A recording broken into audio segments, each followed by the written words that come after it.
പൂന്തോട്ടത്തിൽ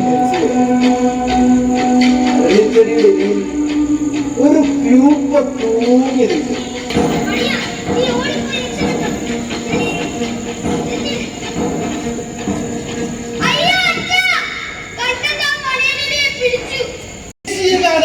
കാണാൻ വേണ്ട നിയമപരമായ സമയമെത്രയാണ്?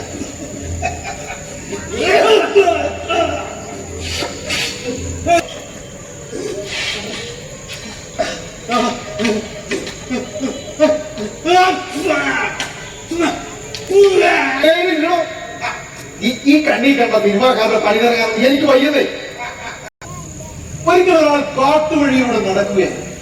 പെട്ടെന്ന് ആറുകാലുള്ള ഒരു വിചിത്ര മൃഗം അയാൾക്ക് പിന്നാലെ കുതിച്ചു വന്നു. പ്രതീക്ഷയൊക്കെ നോട്ടം പാതി എഴുന്നേറ്റ് മുട്ടുകുത്തി തുറച്ചു നോക്കുന്നതാണ്.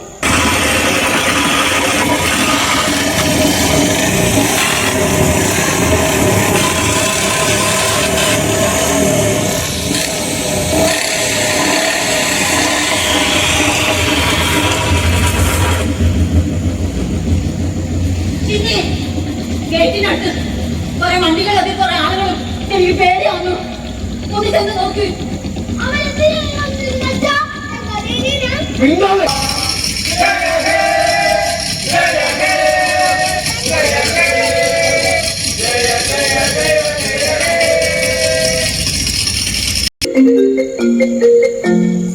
ഹലോ, ഞാനാ. നിങ്ങൾ തെരുവാണ് കാര്യം പറയും. നിങ്ങൾ ആരാ?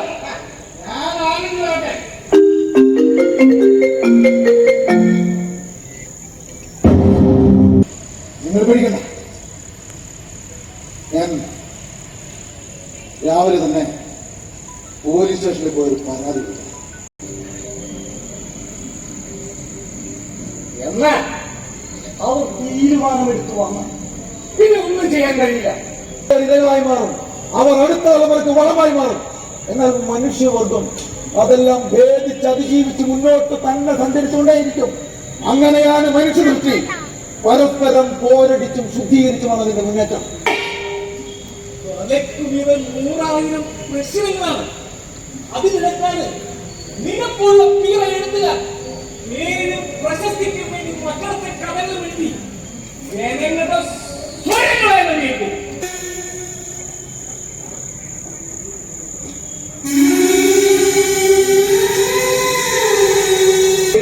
ആയില്ല. എടാ, നമ്മുടെ കൂട്ടത്തിലൊരാളെ വലിയ കഥയെഴുത്തുകാരനായത് കേൾക്കുമ്പോ പിന്നീട് ഒരു സന്തോഷം.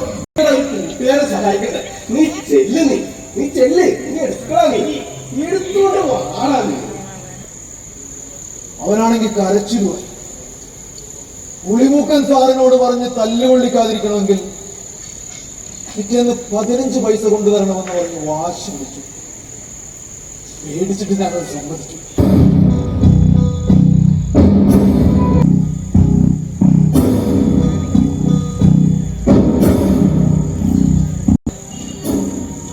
ആ കേസിന്റെ മെറിറ്റിൽ സംശയം. അങ്ങനെ 2007 ഞാൻ ബസ്റ്ററിലേക്ക് വണ്ടിയുണ്ട്. ആ യാത്ര ബസ്റ്റർ ദിനങ്ങളുടെ പുസ്തകത്തിന്റെ സൃഷ്ടിയിലാണ് അവസാനിച്ചത്.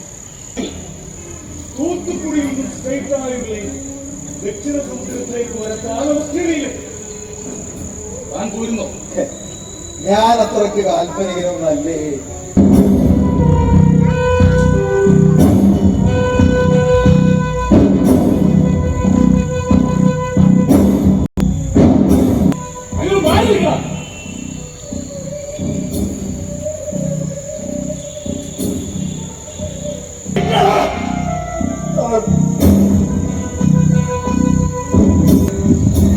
ഇപ്പോൾ കിട്ടിയ വാർത്ത, ഏറ്റുമുട്ടലിൽ നക്സൽ പിടിക്കപ്പെട്ടു.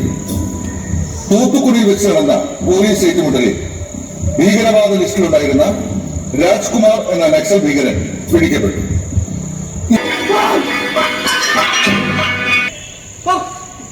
ഞാൻ എന്തുമാത്രം പ്രതീക്ഷയോടെ വന്നെന്നറിയാമോ? നശിപ്പിച്ച്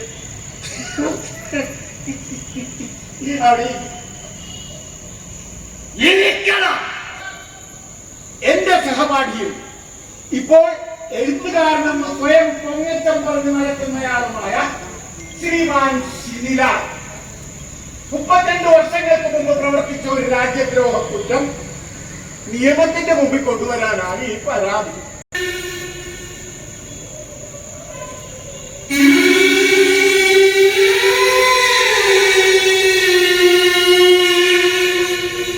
അത് സ്വാഭാവികമല്ലേ സാറേ? ചോദ്യം 1, ദേശീയ ഗാനം ആലപിക്കാൻ വേണ്ട നിയമപരമായ സമയം എത്രയാണ്? ദേശീയ ഗാനം എഴുതിയതാരാ? രവീന്ദ്രനാഥ ടാഗോർ. അത് പാടി കഴിയുമ്പോ ഒരു ഓട്ടം, ഒരുമാതിരി സ്വാതന്ത്ര്യം കിട്ടുമ്പോഴുള്ള സന്തോഷത്തോടെ. അങ്ങനെയാണോ? അതങ്ങനെ തമാശയായിട്ട് എഴുതിയതാ സാറേ. എങ്കിൽ പിന്നാലപ്പുറത്ത് ആർപ്പൂടി വിരലുകൾ അന്യോന്യം കോർത്തു പിടിച്ച് ഞങ്ങൾ ആ കുടിസുമുറിയിൽ ക്ഷീണം കൊണ്ട് ഞങ്ങളത് കുടിച്ചപ്പോ തന്നെ ഉറങ്ങിപ്പോയി. കുറെ കഴിഞ്ഞ് ഉമ്മ ഒന്ന് വാതിൽ പോയി. അതൊന്നും ചോദിച്ചില്ല, ഒക്കൊള്ളാൻ വന്നു. ഞാനൊരു സസ്യമുക്ക, അതും എന്റെ പറമ്പിലെ ജൈവ പച്ചക്കറികൾ മാത്രം. പിന്നെ ഒരു വെച്ചൂർ പശുവും എന്റെ വീട്ടിലും. വാട്സാപ്പിൽ വായിച്ചിട്ട് ഈ വെച്ചൂർ പശുവിന്റെ കൊമ്പുകൾക്കടിയിൽ കാന്തിക ബലരേഖകളുണ്ട്. അത് ഭൂമിയുടെ കാന്തിക ധ്രുവങ്ങളുമായി ബന്ധപ്പെട്ടാണ് നിൽക്കുന്നത്. രണ്ടും അമ്മമാരാണല്ലോ. ഈ കൊമ്പുകൾക്കിടയിൽ നിങ്ങൾ ഇതൊക്കെ ഒന്ന് ശീലിക്കണം.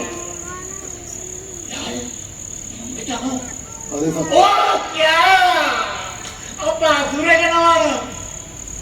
എടാ, ഈ മാംസാഹാരത്തിന്റെ പ്രശ്നം എന്താണെന്ന് വെച്ചാൽ അത് നമ്മുടെ സ്വഭാവത്തെ ബാധിക്കും. അതായത് മാംസാഹാരമാണ് ക്രിമിനലുകളെ സൃഷ്ടിക്കുന്നത്. നിന്റെ ഈ കഥയുടെ പോലീസുകാരൻ പറയുന്ന ഒരു വാചകം ഉണ്ടല്ലോ, എന്താ അത്? മരണക്കസേരയിൽ നിന്ന് അവസാനത്തെ ശ്വാസത്തിന് വേണ്ടി തയ്യാറെടുക്കുമ്പോ പോലും എത്ര സാഹിത്യപരമാണ് താങ്കളുടെ സംഭാഷണമെന്ന്.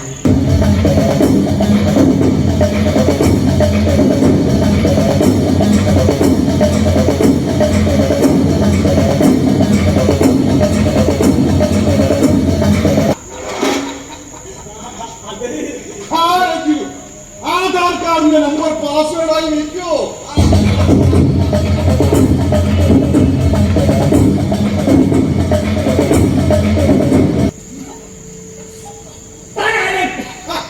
അത് തികച്ചും അപ്രസക്തം.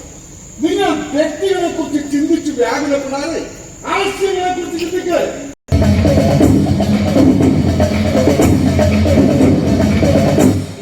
പറഞ്ഞു തരേണ്ടത് എന്റെ ഉത്തരവാദിത്തമായതുകൊണ്ട് മാത്രം പറയുകയാണ്. നിങ്ങൾ വളരെ ഇറസ്പോൺസിബിളാണ്.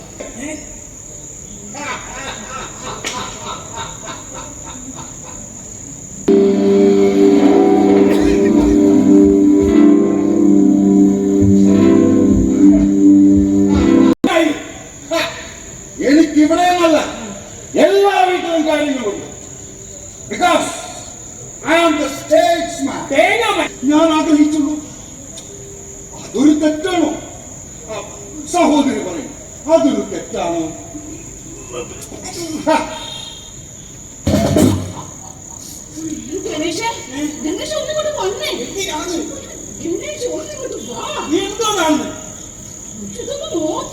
എന്തോന്നാണ്? ഇതിനകത്ത് നല്ല പൗരനാകാൻ വേണ്ടി നമ്മൾ എന്തെല്ലാം വായിക്കരുത്, എന്തെല്ലാം കഴിക്കരുത്, എവിടെയെല്ലാം പോകരുത്.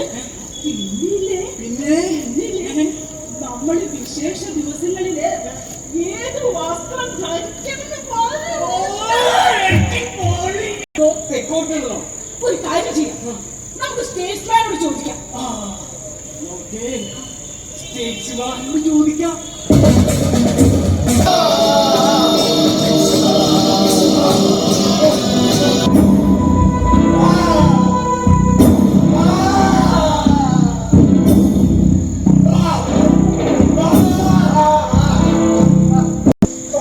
എന്നാൽ ഇതൊരു തീർത്ഥയാത്രയാണെന്ന് കരുതുന്നു.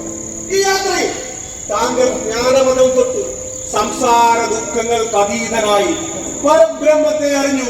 എന്താ ശരിയല്ലേ?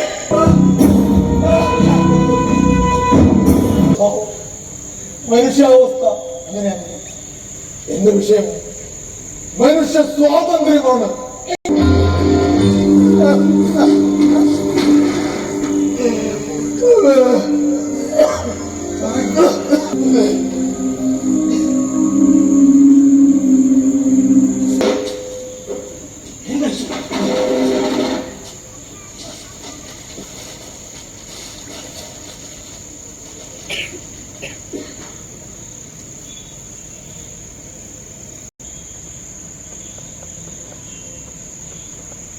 യേശു പോലും ചതിക്കപ്പെടല്ലോ എന്ന് ചിന്തിച്ചു.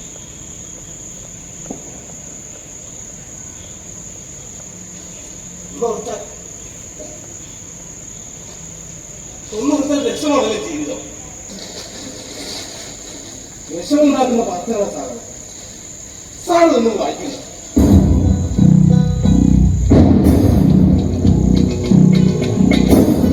പണ്ട് ചെയ്ത പ്രവർത്തികൾ പലതും ബാലിശമായിരുന്നു എന്ന് തിരിച്ചറിയുന്നതിനാൽ ഇന്ന് ചെയ്യുന്ന പലതും ബാലിശമായിരിക്കുമെന്ന് നാളെ തിരിച്ചറിയുമെന്ന് ഞാൻ തിരിച്ചറിയും. ഇതൊന്നും എഴുത്തുകാർ സൃഷ്ടിച്ചതല്ല, പൊളിറ്റിക്സിന്റെ ബഹിർസ്ഫുരണങ്ങളാണ്. താഴേക്ക് വായിക്കും. ഞാൻ യാത്ര ആരംഭിക്കുക. ഞാനൊരു നക്സലൈറ്റ് അല്ല. ഈ അവസാന പോസ്റ്റ് ഇട്ടിരിക്കുന്നത് വെറും 2 മണിക്കൂർ മുമ്പ് മാത്രം. ഇതാണ് രാജ്കുമാർ ഇയാളുമായിട്ടുള്ള ബന്ധം. ലോകത്തിലെ ഏറ്റവും വലിയ ഭീകരവാദി വരുന്നതുമാണ്.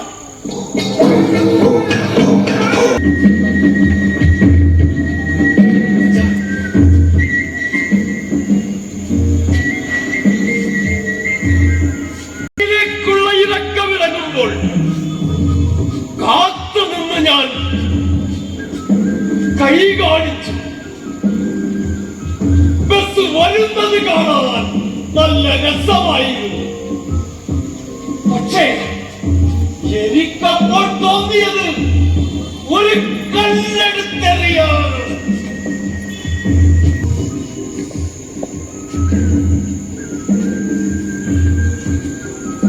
കാരണം മുഖലുപ്പിക്കയറ്റം കയറി വരുന്നത് വെറുമൊരു ബസ്സായിരുന്നില്ല, അത് അധികാരത്തിന്റെ എഴുന്നള്ളിപ്പായി എനിക്ക് തോന്നി.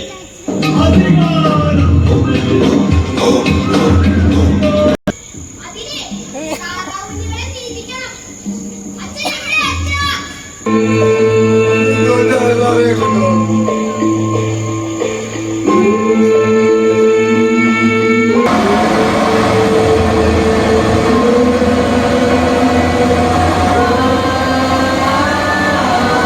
നിരവധി വർഷങ്ങൾക്ക് ശേഷം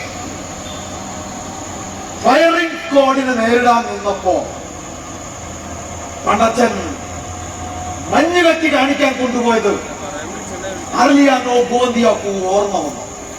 ഒരു നിമിഷം പാഴാക്കരുത്, വേഗം രക്ഷപ്പെട്ടോളൂ.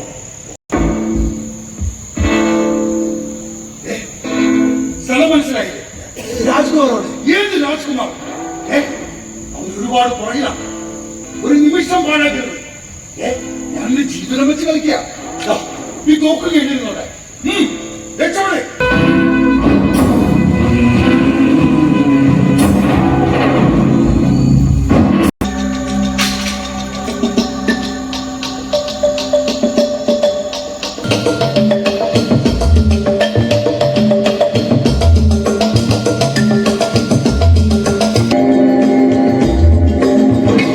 Section 124A, under which I have been brings among the political sections of the IPC designed to suppress the liberty of the citizen. സ്നേഹമുള്ളവരെ, നാടകം ഇവിടെ പൂർണ്ണമായി. നാടകം കണ്ട നിങ്ങൾക്കെല്ലാവർക്കും കൃത്യമായ അഭിപ്രായങ്ങൾ ഉണ്ടാകും ഈ നാടകത്തെപ്പറ്റി. അതിനു മുൻപേ ഈ നാടകത്തിൽ അഭിനയിച്ചവരെയും അതിൻ്റെ പിന്നണിയിൽ പ്രവർത്തിച്ചവരെയും എല്ലാം ഒന്ന് പരിചയപ്പെടുത്താം.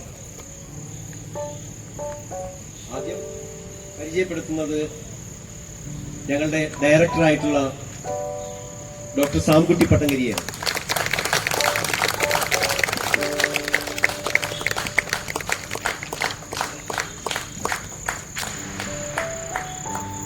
സ്നേഹമുള്ളവരെ, തിയേറ്ററിൽ PhD എടുത്തിട്ടുള്ള തൃശൂർ സ്കൂൾ ഓഫ് ഡ്രാമയിൽ നിന്നും നാഷണൽ സ്കൂൾ ഓഫ് ഡ്രാമയിൽ നിന്നും JNUവിൽ നിന്നും തിയേറ്റർ പഠനം പൂർത്തീകരിച്ച് ഇന്ത്യയിൽ അറിയപ്പെടുന്ന ഡയറക്ടർമാരിൽ ഒരാളാണ് സാംകുട്ടി പട്ടങ്കരി. നമ്മുടെ ഈ വേദിയുടെ പരിമിതികൾക്കകത്ത് നിന്നുകൊണ്ടാണ് ഞങ്ങൾ ഈ നാടകം ഇവിടെ അവതരിപ്പിച്ചത്. ഈ നാടകം കണ്ട പ്രേക്ഷകർക്ക് അഭിപ്രായം പറയാവുന്നതാണ്. അതിനുമുമ്പ് പരിചയപ്പെടുത്താം.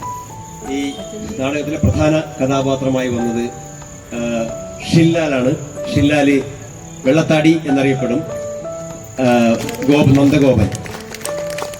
അതുപോലെ തന്നെ നിങ്ങൾക്ക് ഏവർക്കും സുപരിചിതനായ ഉണ്ണി സത്താർ, എല്ലാവർക്കും സുപരിചിതനാണ്. സിബി നാരായണൻ ഒരുപാട് ഷോർട്ട് ഫിലിമിലൊക്കെ അഭിനയിച്ച് നല്ല നടനൊക്കെ പിടിച്ചിട്ടുള്ള ആളാണ്. അനിൽ മാഞ്ഞാലി നാടക പ്രവർത്തകനാണ്. അതുപോലെ തന്നെ MP സുധീർ, പോലീസാണ്. റിട്ടയർമെന്റ് ജീവിതത്തിനിടയ്ക്ക് അതിനു മുൻപും ഒക്കെ നാടകത്തിൽ ഉണ്ടായിരുന്നതാണ് MP സുധീർ. VN ഉണ്ണിരാജ്, നന്ദിയാട്ടുകുന്നം നാടകാരംഗിന്റെ ഇപ്പോഴത്തെ സെക്രട്ടറിയാണ്. KK ഇന്ദിര, കോഴിക്കോട്ടുകാരിയാണ്. സീരിയലിലും അതുപോലെ തന്നെ മറ്റ് ഒരുപാട് റീൽസുകളിലും ഒക്കെ ഇങ്ങനെ കൈകാര്യം ചെയ്തുകൊണ്ടിരിക്കുന്നതാണ്. അവേ മരിയ എന്ന ഒരു വൺമാൻ ഏകപാത്ര നാടകം ചെയ്തുകൊണ്ടിരിക്കുന്നതാണ് ഇന്ദിര. പിന്നെ ബിന്ദു, കോഴിക്കോട്ടുകാരിയാണ്. തുന്നൽക്കാരി എന്ന് പറയപ്പെടുന്ന ഏറ്റവും ഒട്ടനവധി വേദികളിൽ കളിച്ചുകൊണ്ടിരിക്കുന്ന ഏകപാത്ര നാടകം ചെയ്യുന്നതാണ്. പിന്നെ ഞങ്ങളുടെ കൊച്ചുകുട്ടികൾ, ഒന്ന് അഞ്ജന സാബു, അതുപോലെ തന്നെ ഇഷാൻ സുകേഷ്, പ്രഭാത് നമ്മുടെ കൈതാരം വിനോദിന്റെ മകനാണ്. ഇഷാൻ കാർത്തികൻ കൈതാരം വിനോദിന്റെ. NK വ്യാസൻ ഞങ്ങളുടെ നാടകാരംഗിലെ ആദ്യകാല ആക്ടേഴ്സിൽ ഒരാളാണ്. NK വ്യാസൻ. ഷൈജു മാലിങ്കരയുള്ളതാണ്. നാടകവുമായി സഹകരിക്കുന്നു ഞങ്ങളുടെ. അതുപോലെ തന്നെ സുരേഷ് ചന്ദ്രൻ നാടകാരംഗിന്റെ ആദ്യകാല പ്രവർത്തകരിൽ ഒരാളാണ്. ഒട്ടനവധി നാടകങ്ങളിൽ ഞങ്ങളോടൊപ്പം ഞങ്ങളെല്ലാവരും കൂടി ഒരു ടീമായിട്ടാണ് ചെയ്തുകൊണ്ടിരിക്കുന്നത്. NMS നിങ്ങൾക്ക് ഏവർക്കും സുപരിചിതനാണ്. പ്രൊഫഷണൽ നാടകങ്ങളിലും അതുപോലെ തന്നെ അമേച്ചർ നാടകങ്ങളിലും ഒട്ടനവധി നല്ല കഥാപാത്രങ്ങളെ സംഭാവന ചെയ്തിട്ടുള്ളതാണ് NMS. മുരളി നടുതോപ്പിൽ ഒട്ടനവധി നാടകങ്ങളിൽ ഇങ്ങനെ അഭിനയിച്ചുകൊണ്ടിരിക്കുന്നു. ഇപ്പോഴും നാടക പ്രവർത്തനവുമായിട്ട് തന്നെ നടക്കുന്നു. ഷിജുരാജ് ഒരു പോലീസുകാരനാണ്. ഏകപാത്ര നാടകം മുറുക്കാൻ എന്ന ഒരു നാടകം ചെയ്തുകൊണ്ടിരിക്കുന്നു. ഷിജുരാജ് എരമല്ലൂരാണ്. ഷിബുരാജിന്റെ വീട് എരമല്ലൂരാണ്. പിന്നെ ഞങ്ങളുടെ അന്നദാതാവായിട്ടുള്ളത് അജലയാണ്. അജലകുമാരി സ്റ്റേജിലേക്ക് വരണം. ഈ നാടകത്തിന്റെ മ്യൂസിക് ഡിസൈൻ ചെയ്തത് ഡോക്ടർ സാംകുട്ടി പട്ടങ്കരിയാണ്. പക്ഷെ അത് വിദഗ്ധമായ രീതിയിൽ ഈ വേദിയിൽ സന്നിവേശിപ്പിച്ചത് സന്തോഷ് കയ്യാണി, നാടകാരംഗിന്റെ പ്രസിഡന്റാണ്. ഈ നാടകത്തിന്റെ ലൈറ്റ് ഡിസൈൻ ചെയ്തിട്ടുള്ളതും ഡോക്ടർ സാംകുട്ടി പട്ടങ്കരിയാണ്. പക്ഷെ ഈ നാടകത്തിന്റെ ലൈറ്റ് ഇവിടെ സന്നിവേശിപ്പിച്ചത് ശ്രീജിത്ത് ഇത് വാങ്ങിയത് സ്കൂൾ ഓഫ് ഡ്രാമയിലെ ലൈറ്റ് ഡിസൈനർ പഠനം പൂർത്തീകരിച്ചാണ്. പിന്നെ വിഷ്ണു റാഫി സൗണ്ടിലെ മറ്റു കുട്ടികളൊക്കെ ഉണ്ട്. ഈ നാടകത്തിന്റെ സാംകുട്ടി വിദേശ പര്യടനത്തിലായിരിക്കുമ്പോൾ ഞങ്ങൾക്ക് ഈ നാടകം മുഴുവൻ സാംകുട്ടി പറഞ്ഞു തന്ന അതേ സെൻസിൽ ഞങ്ങൾക്ക് പറഞ്ഞു തന്നിട്ടുള്ളത്. അതുപോലെ തന്നെ KB ഹരിമാഷാണ്. KB ഹരി നല്ല നടനാണ്, ഡയറക്ടറാണ്. KB ഹരി ഇവിടെയുണ്ട്. മാഷിങ്ങൾ കയറാവുന്നതാണ്. അതുപോലെ തന്നെ ഈ നാടകത്തിന്റെ ഒട്ടനവധി മേഖലകളിൽ ഇപ്പൊ ഇതിന്റെ പരസ്യവുമായി ബന്ധപ്പെട്ടുകൊണ്ട് ശ്യാംലേനിൻ, ഇതിന്റെ പ്രവർത്തനത്തിൽ സുകേഷ്, CR ശ്യാംകുമാർ ഇവിടെയൊക്കെ ഉണ്ടെങ്കിൽ നിങ്ങൾ കയറി വരണോട്ടാ. CR ശ്യാംകുമാർ, MP ഉണ്ണി, അങ്ങനെ ഒരു ഒട്ടനവധി പേരുണ്ട്. ഞാനത് പേരെടുത്തൊന്നും എല്ലാവരുടെയും പറയാൻ എനിക്ക് ആരെങ്കിലും ഉണ്ടോ? വിട്ടുവരണം. ദേവദാസ് ഞങ്ങളുടെ സ്ഥിരം ആക്ടറാണ്. ഇപ്പൊ ഇത്തിരി തിരക്കിലായ കാരണം ഇതിൽ പങ്കുചേരാൻ കഴിയില്ല. ദേവന്റെ മകൾ ദേവു അഭിനയിച്ചിരുന്നാണ്. അക്കാദമിയുടെ മത്സരത്തിന് ദേവു ഉണ്ടായിരുന്നാണ്. ഈ സ്ഥലം ഞങ്ങൾക്ക് റിഹേഴ്സലിന് സ്ഥലം അനുവദിച്ചത് മിൽമയുടെ എറണാകുളം മേഖല ചെയർമാനായിട്ടുള്ള MT ജയനാണ്. ജയൻ ഇവിടെ വേണ്ടാന്ന് എനിക്കറിയില്ല. ജയന് ഞങ്ങൾ എല്ലാവിധ ആശംസകളും. അതുപോലെ തന്നെ ഇതിന്റെ പ്രാഥമിക പ്രവർത്തനങ്ങൾക്കെല്ലാം നേതൃത്വം കൊടുത്തത് നന്ദിയാട്ടുകുന്നം ക്ഷേമോദയ സംഘത്തിന്റെ ഭാരവാഹികളായിട്ടുള്ള ആളുകളാണ്. ആ ഹാളിലാണ് ഞങ്ങൾ ആദ്യത്തെ റിഹേഴ്സലും ഫൈനൽ റിഹേഴ്സലും ലൈറ്റും ഒരു പൈസ പോലും മേടിക്കാതെ ഞങ്ങൾക്ക് ഈ വലിയ ഒരു സംവിധാനം ഒരുക്കി തന്നത്. ഈ പ്രോഗ്രാം ഇവിടെ കണ്ടക്ട് ചെയ്തിരിക്കുന്നത് നാട്ടക് വടക്കൻ മേഖലയാണ്. അതിന്റെ സെക്രട്ടറിയാണ് ഷിജുരാജ് വേദിലിക്കണം. റെഡ് സ്റ്റാറിന്റെ ചുമതലക്കാരൻ ഞങ്ങൾക്കെല്ലാം മാതൃകാപരമായിട്ട് ഞങ്ങളെല്ലാം വളരെ കൃത്യമായി ഗൈഡ് ലൈൻ തന്ന് ഞങ്ങളെ നയിച്ചുകൊണ്ടിരിക്കുന്നത് MP സോമനാണ്. റെഡ് സ്റ്റാറിന്റെ എല്ലാമാണ് സോമചേട്ടൻ നിങ്ങളുടെ വരണം. അപ്പൊ എല്ലാവരും ആയെന്നാണ് വിശ്വാസം. ആരെങ്കിലും വിട്ടുപോയിട്ടുണ്ടെങ്കിൽ ഞാൻ ക്ഷമ ചോദിക്കുന്നു. എന്റെ പേര് ദിലീഷ് എന്നാണ്. ഞാൻ ഇതിൽ ചെറിയ റോൾ ചെയ്തിരുന്നു. ബാക്കി നമുക്ക് കുറച്ച് ഉപഹാരങ്ങളൊക്കെ കൊടുക്കാനുണ്ട്. നിങ്ങൾക്ക് ഈ നാടകത്തെ പറ്റി പറയാനുണ്ടെങ്കിൽ എന്തെങ്കിലും പറയാവുന്നതാണ്. ചാക്കോ ഒക്കെ വന്നിട്ടുണ്ട് ഇവിടെ. ഷാബു ഉണ്ട്. ഷാബു നാടകത്തിന്റെ സംവിധായകനായിട്ടുള്ള ഷർലി ടീച്ചർ ഉണ്ട് അല്ലെ? സാംകുട്ടി പട്ടങ്കരിയെ ആദരിക്കുന്നതിന് വേണ്ടിയിട്ട് ഇതിന്റെ സംഘാടക സമിതിയുടെ ചെയർമാനായിട്ടുള്ള NB സോമനെ ക്ഷണിച്ചുകൊള്ളുന്നു. ആദരവ് ഏറ്റുവാങ്ങുന്നതിന് സാംകുട്ടി പട്ടങ്കരിയെ ക്ഷണിച്ചുകൊള്ളുന്നു.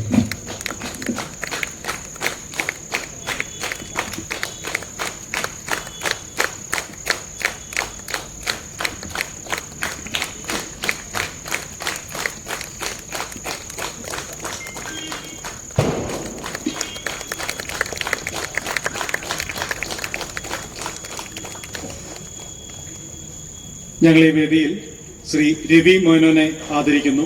സാംസ്കാരിക ചാരിറ്റി പ്രവർത്തനത്തെ സേവനത്തിന്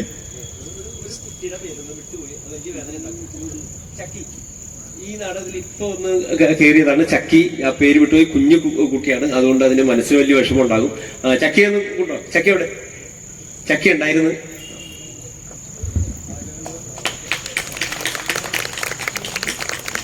ശ്രീ രവി മേനോനെ വേദിയിലേക്ക് ക്ഷണിക്കുന്നു. ആദരവ് ഏറ്റുവാങ്ങുന്നതിനായി, ആദരവ് കൊടുക്കുന്നതിനായിട്ട് നാടകിന്റെ ജില്ലാ സെക്രട്ടറി ഷാബു K മാധവനെ വേദിയിലേക്ക് ക്ഷണിക്കുന്നു.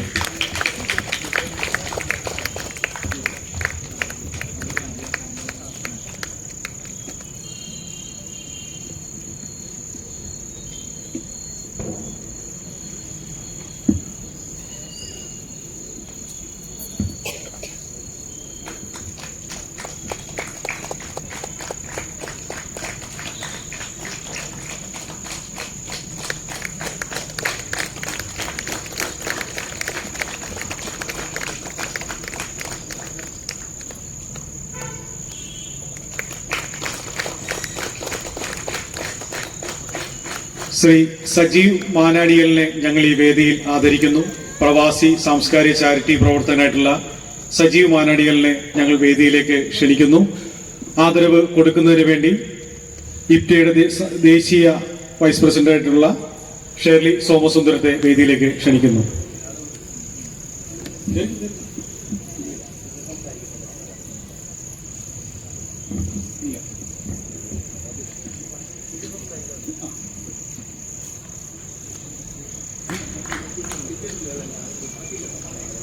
ചാപ്പ എന്ന നാടകത്തിൽ അഭിനയിച്ച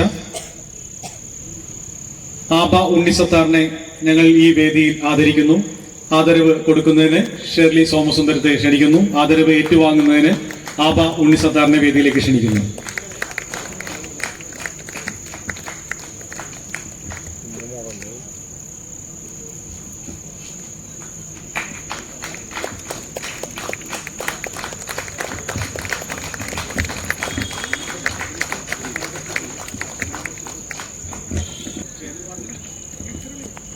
ടീച്ചർ സംസാരിക്കണം.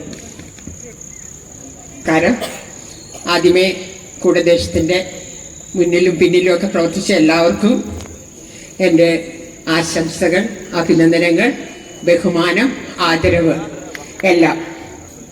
ഇന്നത്തെ ദിവസത്തിന് ഉണ്ണി ഒരു വലിയ പ്രത്യേകതയുണ്ട്, മറന്നുപോയിട്ടുണ്ടാവും. ഇന്ന് ദേശീയ തെരുവ് നാടക ദിനമാണ്. ഒരു നാടകത്തിൽ രാഷ്ട്രീയം പറഞ്ഞതിന്റെ പേരില്, ആ രാഷ്ട്രീയത്തിൽ വിപ്ലവം ഉണ്ടായതിന്റെ പേരില് രക്തസാക്ഷിയാക്കപ്പെടുകയാണ് ഏറ്റവും പ്രിയങ്കരനായിരുന്ന സഫ്ദർ ഹഷ്മിക്ക്. രക്തസാക്ഷിയെ അനുസ്മരിച്ചുകൊണ്ടുള്ള ഏതു വലിയ പ്രസംഗത്തിനോ ഏതു വലിയ എഴുത്തിനോ ഒന്നിനും സാധിക്കാത്ത കാര്യങ്ങളാണ് എപ്പോഴും നാടകങ്ങൾ സാധിച്ചെടുക്കുന്നത്. അതുകൊണ്ട് തന്നെ ഏറ്റവും ആദ്യത്തെ അവതരണത്തിൽ തന്നെ പാശ്ചാത്യ നാടക ചരിത്രം പറയുന്നത് ആദ്യത്തെ അവതരണത്തിൽ തന്നെ സെൻസർഷിപ്പ് വീണ ലോകത്തിലെ ഒരേ ഒരു കലാരൂപം നാടകമാണ്. ഇന്നും ഏറ്റവും അധികം വിലക്കുകൾ നേരിട്ടിട്ടുള്ള കലാരൂപവും നാടകം തന്നെയാണ്. എന്താ കാരണമെന്ന് വെച്ചാൽ സാധാരണക്കാരന്റെ ഹൃദയത്തിലേക്ക് നേരിട്ടിടപെടുകയാണ് നാടകം. അത് നേരെ ഹൃദയത്തിലേക്ക് ചെന്ന് പിന്നെ തലച്ചോറിലേക്ക് ചെന്ന് അവന്റെ കൈകളെ പ്രവർത്തിക്കാൻ പ്രേരിപ്പിക്കുകയാണ്. മറ്റൊരു കലാരൂപത്തിനും അത് സാധ്യമല്ല. കാരണം നാടകം സാധാരണ മനുഷ്യന്റെ ഭാഷയിലാണ് സംസാരിക്കുന്നത്. അത് മനസ്സിലാക്കാൻ പ്രത്യേക പരിശീലനമോ പഠനങ്ങളോ ഒന്നും ആവശ്യമില്ല. മറ്റേതെങ്കിലും ക്ലാസിക്കൽ കലാരൂപം നിങ്ങൾ ആസ്വദിക്കണമെങ്കിൽ അതിന് ചിട്ടയായ ആസ്വാദന രീതികൾ നമ്മൾ മനസ്സിലാക്കണം. അതുകൊണ്ട് ഇങ്ങനെ ഒരു സന്ധ്യയെ ധന്യമാക്കിയ എല്ലാ നാടകത്തിലെ പ്രിയപ്പെട്ടവർക്കും ഒരിക്കൽ കൂടി എൻ്റെ സ്നേഹാഭിവാദ്യങ്ങൾ. കാണാൻ കൂടിച്ചേർന്ന എല്ലാ പ്രിയപ്പെട്ട കാണികൾക്കും എൻ്റെ ബഹുമാനം, സ്നേഹം, ആദരവ്, നന്ദി, നല്ല നമസ്കാരം. നാടകം അക്കാദമിയുടെ മധ്യമേഖല മത്സരം നടക്കുമ്പോൾ എറണാകുളത്താണ് ഈ നാടകം ആദ്യമായി വേദിയിൽ അവതരിപ്പിച്ചത്. അന്നേറെ പ്രശംസ പിടിച്ചു പറ്റിയ നാടകമാണ് സാംകുട്ടിയുടെ ഈ കൂട ദേശ്യം. ചെറിയ എലമെന്റ്സ് ആയിരുന്നു ഒരു പക്ഷേ ആദ്യ വേദി എന്ന നിലയ്ക്ക് അത് തിരഞ്ഞെടുക്കപ്പെടാതെ പോയത്. പക്ഷെ കേരളത്തിലാകെ അത് വളരെ ഗൗരവമായ കാലിക പ്രസക്തിയുള്ള രാഷ്ട്രീയം പറയുന്ന ഒരു നാടകം എന്ന നിലയിൽ അത് ചർച്ച ചെയ്യപ്പെട്ടു എന്നത് ഏറെ അഭിമാനമുള്ളതുമാണ്. പിന്നെ ഈ സ്റ്റേജിലേക്ക് വരുമ്പോൾ ഈ സ്റ്റേജിന്റെ പരിമിതികൾ ഏറെയാണ്. മാത്രമല്ല അതിന്റെ ആ പരിമിതികൾക്കകത്ത് നിന്നുകൊണ്ട് തന്നെ ചില മറ്റ് ശബ്ദത്തിന്റെ ചില പ്രശ്നങ്ങൾ വന്നിരുന്നു. ലൈറ്റിന്റെ ചില എലമെന്റ്സ് ആ നിലയ്ക്ക് ഇതിന് അനുഭവവേദ്യമായി. എങ്കിലും നന്നായി ഇത് അവതരിപ്പിക്കാനായി. തീർച്ചയായും ഈ നാടകം ഈ സന്ദർഭത്തിൽ ശ്രീമതി ഷേളി സോമസുന്ദരം പറഞ്ഞതുപോലെ തന്നെ ഒരുപാട് പ്രാധാന്യമുള്ള ഒരു ദിനത്തിലാണ് ഈ നാടകം ഇന്ന് ഇവിടെ അവതരിപ്പിക്കുന്നത്. മാത്രമല്ല വർത്തമാനകാലം കലാകാരന്മാരുടെയും സാംസ്കാരിക പ്രവർത്തകരുടെയും ഒക്കെ ഒരു കൂട്ടായ സാന്നിധ്യം വേണ്ട സന്ദർഭത്തിലാണ് ഈ നാടക അവതരണം നടക്കുന്നത്. നമ്മുടെ ഭക്ഷണ രീതികൾ, നമ്മുടെ സംസാരം, നമ്മുടെ ഇടപെടലുകളെല്ലാം ചോദ്യം ചെയ്യപ്പെടുന്ന ഏറ്റവും വികൃതമായ ഒരു സാംസ്കാരിക അന്തരീക്ഷത്തിൽ ഇത്തരം നാടകാവതരണങ്ങൾ തീർച്ചയായും നമ്മെ പല കാര്യങ്ങളും ഓർമ്മപ്പെടുത്തുന്നുണ്ട്. അത് എമ്പുരാൻ സിനിമയിലായാലും തുടർന്നുള്ള മറ്റ് തലങ്ങളിലായാലും ഓർമ്മിപ്പിച്ചുകൊണ്ടേയിരിക്കുന്ന കുറെ കാര്യങ്ങളാണ്. അത്തരം ഓർമ്മപ്പെടുത്തലുകൾ ഇത്തരം നാടകങ്ങളിലൂടെയാണ് സംഭവിക്കുന്നത്. ഈ റഷ്യാർ ഫൈൻ ആർട്സ് സൊസൈറ്റി ഈ നാടകത്തിന്റെ ഭാഗമാകുമ്പോൾ വളരെ അഭിമാനത്തോടെയാണ്. ഏറെക്കാലം നന്ദ്യാട്ടുകുന്നം ഒരുപക്ഷെ പറവൂരിന്റെ നാടക ഗ്രാമം എന്ന് വിശേഷിപ്പിക്കാൻ കഴിയുന്ന രീതിയിൽ എത്രയോ പതിറ്റാണ്ടുകളായി മേഖലയിൽ നിലനിൽക്കുന്നതാണ്. അതിന്നും തുടരുന്നു, അല്ലെങ്കിൽ അതിനു വേണ്ട ശ്രമങ്ങൾ തുടരുന്നു എന്ന് തീർച്ചയായും അഭിമാനാർഹമാണ്. ഇത്തരം കൂട്ടായ്മകൾ അതിൽ യുവതയുടെ കൂടി സാന്നിധ്യം ഉണ്ടാകേണ്ട ഒരു സന്ദർഭമാണ്. ഭാഗ്യവശാൽ ഈ നാടകത്തിന്റെ ഭാഗമായി കുഞ്ഞു കുട്ടികൾ ഉൾപ്പെടെ ആ കർത്തവ്യബോധത്തിലേക്ക് ഉയരുന്നു എന്നതും തീർച്ചയായും വലിയ പ്രതീക്ഷ നൽകുന്നതാണ്. രക്ഷാറിനെ പോലെ അതുപോലെ നാടകിന്റെ പ്രധാന പ്രവർത്തകരാകെ എണ്ണയിട്ട യന്ത്രം പോലെ ഇതിന്റെ തുടർ പ്രവർത്തനങ്ങളിൽ സഹകരിച്ചിരുന്നു.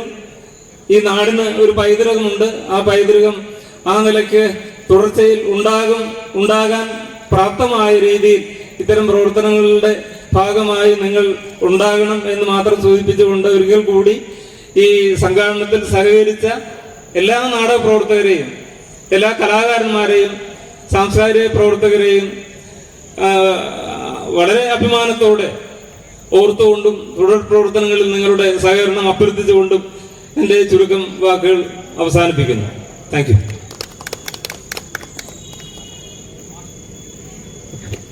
പ്രിയമുള്ളവരെ, വളരെ സന്തോഷത്തോടു കൂടി മറ്റൊരു കാര്യം പറയുകയാണ്.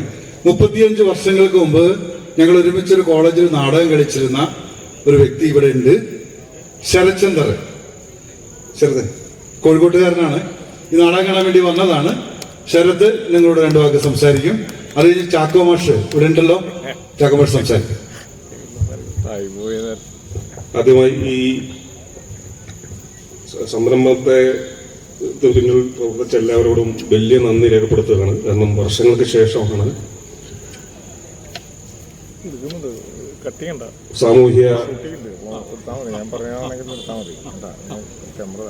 ആനുകാലികാവസ്ഥയുടെ വളരെ ഭീതിതമായ അവസ്ഥയെ അതിന്റെ എല്ലാതരം സങ്കീർണതകളും വെച്ചുകൊണ്ട് ഉള്ള മനോഹരമായ സ്ക്രിപ്റ്റ് എന്നതിന് പറയാൻ പറ്റില്ല, പേടിപ്പിക്കുന്ന സ്ക്രിപ്റ്റാണ്. അപ്പോൾ അത് സാമിൽ നിന്നൊരു പേടിപ്പിക്കുന്ന സ്ക്രിപ്റ്റ് വരുന്നത് എന്നെ സംബന്ധിച്ചോളം അസാധാരണമല്ല.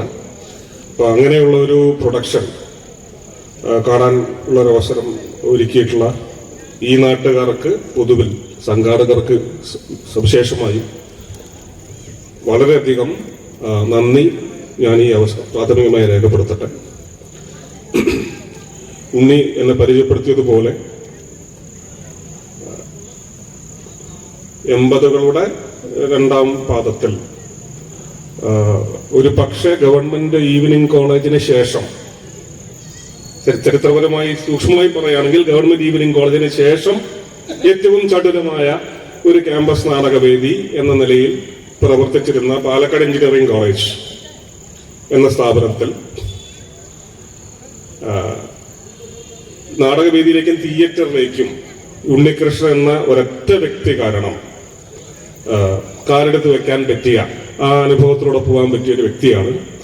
ആ നിലയ്ക്ക് ആ ഉണ്ണിയായിട്ടുള്ള സൗഹൃദവും അതോടൊപ്പം തന്നെ നാടക പ്രസ്ഥാനവും എല്ലാം സഹായിച്ചുകൊണ്ട് സാംകുട്ടി, ശശീന്ദ്രൻ നടുവിൽ അങ്ങനെയുള്ള നിരവധി വിലയേറിയ ബന്ധങ്ങളിലേക്കും അതുവഴി തന്നെ ഒരു ജന്മം മൊത്തം നീണ്ടു നിൽക്കുന്ന അന്വേഷണങ്ങളിലേക്കും കടന്നു വരാൻ പറ്റി എന്നുള്ളതും ഈ ഒരു അവസരത്തിൽ വളരെ സ്മരണീയമാണ്.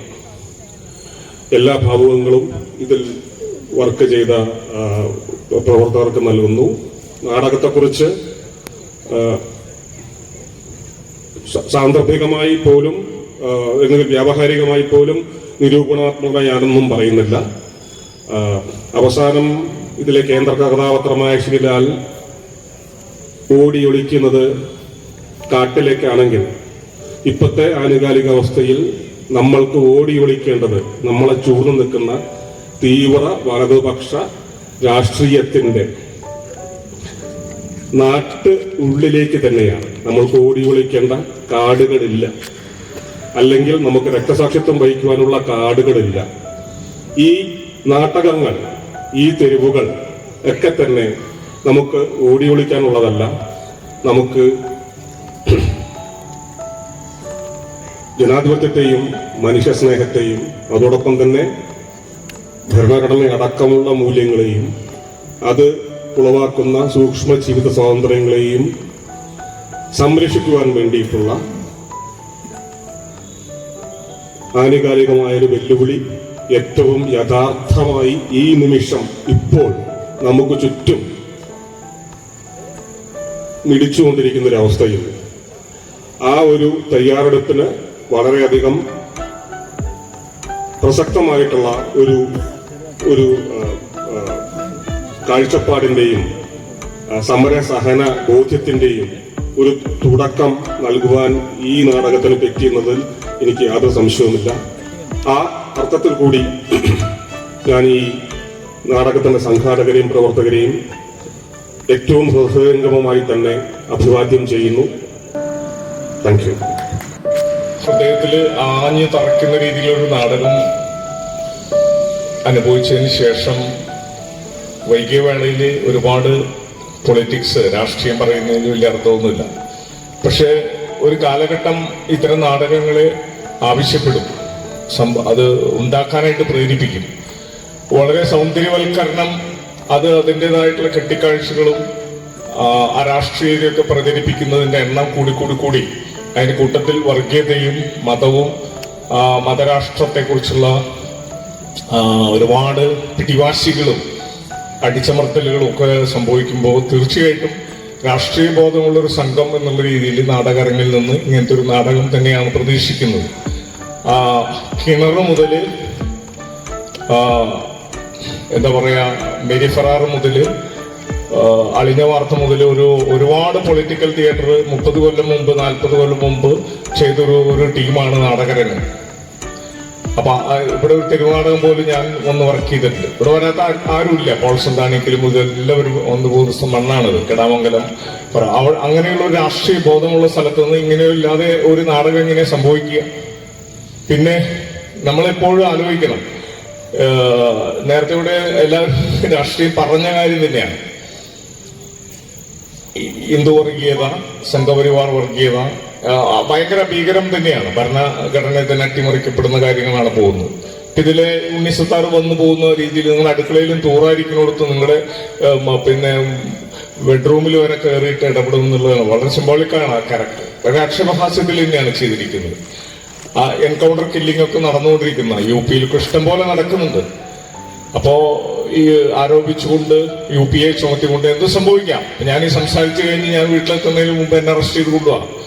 അപ്പോ 124 നോവൽ ഷീലാൽ എഴുതുന്നത് ഈ നാടകം അതിന്റെ ഡിസൈൻ തന്നെ നോക്കും. ബ്ലാക്ക് ആൻഡ് വൈറ്റിന്റെ ഒരു അന്തരീക്ഷത്തിലാണ്. ഒരുപാട് കളറുകൾ ഒഴിവാക്കിക്കൊണ്ടാണ് സാംകുട്ടി ഇത് ചെയ്തത്.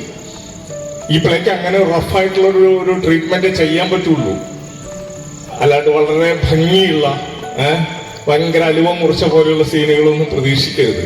അതുകൊണ്ട് റഫ് ട്രീറ്റ്മെന്റ് ആവശ്യപ്പെടുന്നതാണ് ഈ സ്ക്രിപ്റ്റ്. പെട്ടെന്ന് ഞാനിങ്ങനെ ഒരുപാട് പ്ലേകളുടെ ആദ്യകാലങ്ങൾ, മരിയ ഫ്രിറ്റിയുടെ കമാൻഡർ പെപ്പ്, ചിലി 73, ഡാരിയഫോയുടെ നോബൽ പ്രൈസ് വിന്നറായിട്ടുള്ള അരാജകവാദിയുടെ പഠനം, അഗസ്റ്റോ പോളിന്റെ നാടകങ്ങൾ, ഗ്രിസൽഡ കാമ്പോറ എന്ന് പറയുന്ന അർജന്റീനയിൽ ഒരു ലേഡി നാടകകൃത്ത് ഭരണകൂട ഭീകരത മാത്രം വെച്ചുകൊണ്ട് 2 മണിക്കൂർ ഭരണകൂട ഭീകരത മാത്രം വെച്ചുകൊണ്ട് ഒരുപാട് നാട് കടത്തപ്പെട്ട അറസ്റ്റ് ചെയ്യപ്പെട്ട ലേഡിയാണ്.